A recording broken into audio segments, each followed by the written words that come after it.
അപ്പൊ ഇതൊക്കെയാണ് സോളമന്റെ പ്രശ്നങ്ങൾ. ധൈര്യമില്ലാത്ത താനെങ്ങനെ ഈ കുട്ടിയെ സ്നേഹിച്ചു?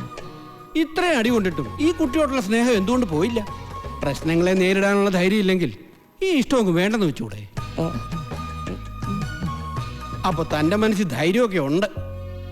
യാതൊരു കാര്യപ്രാപ്തി ഇല്ലെങ്കിൽ തനിക്കൊരു സംവിധായകനാകാൻ കഴിയില്ല, സീരിയൽ ഡയറക്ടർ ചെയ്യാനും കഴിയില്ല.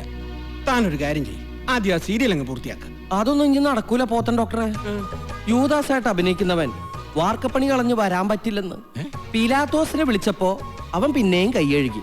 തട്ടുകടയിൽ എന്നും പ്ലേറ്റ് എഴുകലാ പണിയുന്നു. എല്ലാം പോട്ടെ, ഉണ്ണീശുണ്ടല്ലോ വല്ലാണ്ട് വളർന്നു വലുതായി, ഇപ്പൊ 2ാം ക്ലാസ്സിലാ. ഇനി അതൊന്നും നടക്കില്ല ഡോക്ടറെ. പരിഹരിക്കപ്പെടാത്ത പ്രശ്നങ്ങളില്ല, പ്രശ്നങ്ങളെ ധൈര്യത്തോടെ നേരിടണം. ധൈര്യം വെക്കാനുള്ള എന്തെങ്കിലും മരുന്നുണ്ടോ ഡോക്ടർ? മരുന്നോ?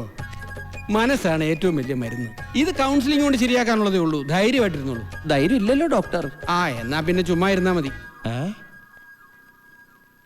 രാഷ്ട്രീയ കാപാലികന്മാരുടെ ആക്രമണത്തിൽ കൊല്ലപ്പെട്ട നമ്മുടെ പ്രിയങ്കരനായ ജില്ലാ സെക്രട്ടറി MS മേനോന്റെ നിര്യാണത്തിൽ അനുശോചനം രേഖപ്പെടുത്തിക്കൊണ്ട് കടകമ്പോളങ്ങൾ അടച്ച് ഹർത്താൽ ആചരിക്കണമെന്ന് അഭ്യർത്ഥിച്ചുകൊള്ളുന്നു. കർത്താവേ, ഹർത്താല്!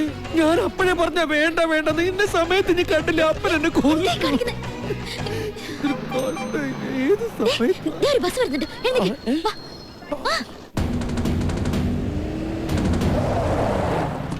ആ കുഞ്ഞാട് എങ്ങോട്ടാ പോയത്? എന്നോടൊന്നും പറഞ്ഞല്ലോ. എന്താ ജോണിക്കുട്ടി? ഏയ് ഒന്നുമില്ല. അവരെ കുറിച്ച് വല്ല വിവരവും കിട്ടിയോ? ആരെ കുറിച്ച്? അല്ല, ഒരു കരക്കമ്പി കേട്ടായിരുന്നു സോളമനെ അവിടുത്തെ കൊച്ചിനെയും കാണാനില്ലാന്ന്. വല്ലവനും പറയുന്നിട്ട് വേണ്ടാതിനും പാടി നടന്നുണ്ടല്ലോ. അല്ലെങ്കിൽ പിന്നെ നിങ്ങൾ എന്തിനാ ജീപ്പ് എടുത്ത് ഇങ്ങനെ പരക്കം പായുന്നത്? നിന്റെ അമ്മച്ചിക്ക് സംബന്ധം ആലോചിക്കാൻ അറിയണോടാ. ഗവൺമെന്റ് പോയ പെങ്ങളെ കുറിച്ച് വല്ല അനാവശ്യം പറഞ്ഞാലുണ്ടല്ലോ വിവരം അറിയുന്നേ. അറിയും. ഹർത്താലിൽ പരക്കെ ആക്രമം. കൊല്ലപ്പെട്ട MS മേനോന് അനുശോചനം രേഖപ്പെടുത്തി നടത്തിയ ഹർത്താലിൽ വ്യാപകമായ കല്ലേറും അക്രമവും.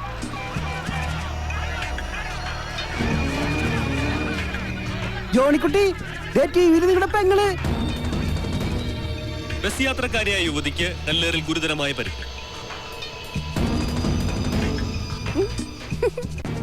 ആ ദാരുണ ദൃശ്യം കണ്ട് കൂടെയുള്ള സുഹൃത്തായ യുവാവ് കുഴഞ്ഞു വീണു.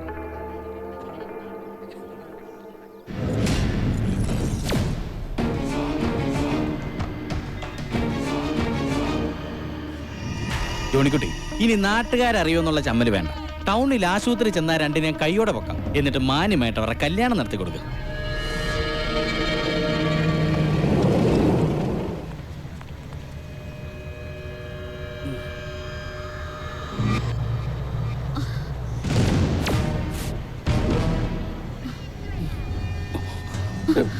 അയ്യോ, വണ്ടിയും പോയി.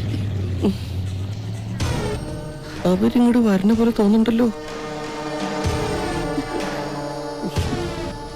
കുറച്ചങ്ങോട്ട് മാറി നിൽക്ക്. നിനക്ക് മാറിയെന്നൂടെ? എന്റെ കൈയും കാലം അനങ്ങണില്ല. പറഞ്ഞപ്പോഴേക്കും മാറിക്ക. എന്തൊക്കെയുണ്ട് വിശേഷം? സുഖാണോ? ഇങ്ങോട്ട് വേണ്ട, അവളൊന്നും ചെയ്യരുത്. ഇങ്ങോട്ട് വരാൻ